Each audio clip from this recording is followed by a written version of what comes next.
Good morning. Sorry, it is a little bit late than when we normally read, but it is the second day in a row, and I'm here. Yay! So we are going to read 1 Kings 7 and 2 Chronicles 4. Those are our two chapters for today, and because we're caught up, it shouldn't take very long. So I'm very excited about this. Welcome. Thank you for being here. And we are in 1 Kings. If you want to read chapter 7 with me, go ahead and pull out your Bible. If you just want to listen to me read, that's cool too. So I'm going to get started and let's do it. All right. Solomon also built the palace for himself, and it took him 13 years to complete the construction. One of Solomon's buildings was called the Palace of the Forest of Lebanon. It was 150 feet long, 75 feet wide, and 45 feet high. The great cedar ceiling beams rested on 4 rows of cedar pillars, and it had a cedar roof supported by 45 rafters that rested on 3 rows of pillars, 15 in each row. On each side of the walls, there were 3 rows of windows facing each other, and all the doorways were rectangular in frame, and they were in sets of 3 facing each other. He also built the hall of the pillars, which was 75 feet long and 45 feet wide. There was a porch at its front covered by a canopy that was supported by pillars. There was also the hall of the throne, also known as the Hall of Judgment, where Solomon sat to hear legal matters. It was paneled with cedar from floor to ceiling, and Solomon's living quarters surrounded a courtyard behind this hall. They were built the same way. He also built similar living quarters for Pharaoh's daughter, one of his wives.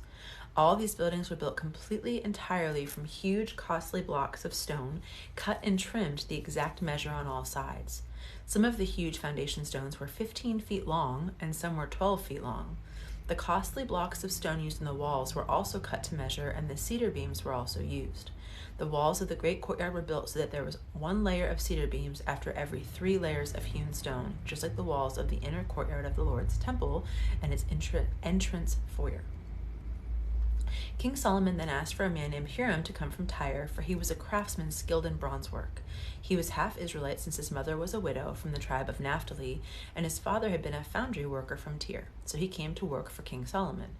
Hiram cast 2 bronze pillars, each 27 feet tall and 18 feet in circumference. From the top of the pillars he made capitals of molded bronze, each 7.5 feet tall. Each capital was decorated with 7 sets of latticework and interwoven chains.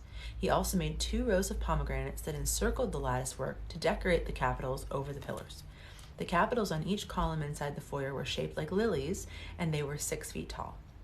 Each capital on the 2 pillars had 200 pomegranates in 2 rows around them, beside the surface next to the latticework. Hiram set the pillars at the entrance to the temple, one towards the south and one towards the north. He named the one in the south Jachin and the one in the north Boaz. The capitals on the pillars were shaped like lilies, and so the work on the pillars was finished. Then Hiram cast a large round tank, 15 feet across from rim to rim, and it was called the sea. It was 7.5 feet deep and 45 feet in circumference. The sea was encircled just below its rim by 2 rows of decorative gourds, and there were about 6 gourds per foot all the way around, and they had been cast as part of the tank. The sea rested on a base of 12 bronze oxen, all facing outward. 3 faced north, 3 faced west, 3 faced south, and 3 faced east. The walls of the sea were about 3 inches thick, and its rim flared out like a cup and resembled a lily blossom. It could hold about 11,000 gallons of water. That's cool. It's like his pool. Like, I wonder what he did in it. A large round tank called the sea. Doesn't say what he did with it, but it held 11,000 gallons of water. He also made 10 bronze water carts, each 6 feet long, 6 feet wide, and 4.5 feet tall. They were constructed with side panels braced with crossbars. Both the panels and the crossbars were decorated with carved lions, oxen, and cherubim, and above and below the oxen were wreath decorations. Each of these carts had 4 bronze wheels and bronze axles, and at the corner of each cart there were supporting posts for the bronze basins. The top of each cart had a circular frame for the basin, and it projected 1.5 feet above the cart's top like a round pedestal. Its opening was 2.25 feet across, and it was decorated on the outside with carvings of wreaths. The panels of the cart were square and not round. Under the panels were 4 wheels that were connected to axles that had been cast as one unit with the cart. The wheels were 2.25 feet in diameter and were similar to chariot wheels. The axles, spokes, rims, and hubs were all cast from molten bronze. There were supports at each of the four corners of the carts, and these too were cast as one unit with the cart. Around the top of each cart there was a rim 9 inches wide. The supports and side panels were cast as one unit with the cart, and carvings of cherubim, lions, and palm trees decorated the panels and supports wherever there was room, and there were wreaths all around. All 10 water carts were the same size and were made alike, for each was cast from the same mold. Hiram also made 10 bronze basins, one for each cart, and each basin was 6 feet across and could hold 220 gallons of water. He arranged 5 water carts on the south side of the temple and 5 on the north side. The sea was placed at the southeast corner of the temple, and he also made necessary pots, shovels, and basins. So at last, Hiram completed everything King Solomon had assigned him to do for the temple of the Lord. 2 pillars, 2 bowl-shaped capitals on top of the pillars, 2 networks of chains that decorated the capitals, 400 pomegranates that hung from the chains on the capitals, 10 water carts holding 10 basins, the sea and 12 oxen under it, the pots, the shovels, and the basins. All of these utensils for the temple of the Lord that Hiram had made for Solomon were made of burnished bronze. The king had them cast in clay molds in the Jordan Valley between Succoth and Zarethan. Solomon did not weigh all the utensils because there were so many, and the weight of the bronze could not be measured. That's insane. So Solomon made all the furnishings for the temple of the Lord: the gold altar, the gold table for the bread of the presence, the gold lampstands, 5 on the south, 5 on the north, and in front of the most holy place, the flower decorations, lamps, and tongs, all of gold, the cups, lamps, snuffers, basins, dishes, and fire pans, all of pure gold, and the doors for the entrance to the most holy place and the main room of the temple with their fronts overlaid in gold. So King Solomon finished all of his work on the temple of the Lord, and Solomon brought all the gifts his father David had dedicated, the silver, the gold, and the other utensils, and stored them in the treasuries of the Lord's temple. Interesting. Okay, so that was 1 Kings chapter 7. Okay, so now we're going to skip to 2 Chronicles. Welcome, good morning. We are reading the Bible. So in case you have not been reading it with us, we're reading in chronological order, which means that we're reading it as it happened, which is why we're jumping back and forth. So we were just in 1 Kings. Apparently 2 Chronicles 4 is going to be a really similar part of the story. So we're going to go ahead and read that one now, and then we're going to be done for the day. Okay, so 2 Chronicles 4, if you want to read along. If you just want to listen to me, that's fine too. Sorry if I mess it up. Solomon also made a bronze altar 30 feet long, 30 feet wide, and 15 feet high.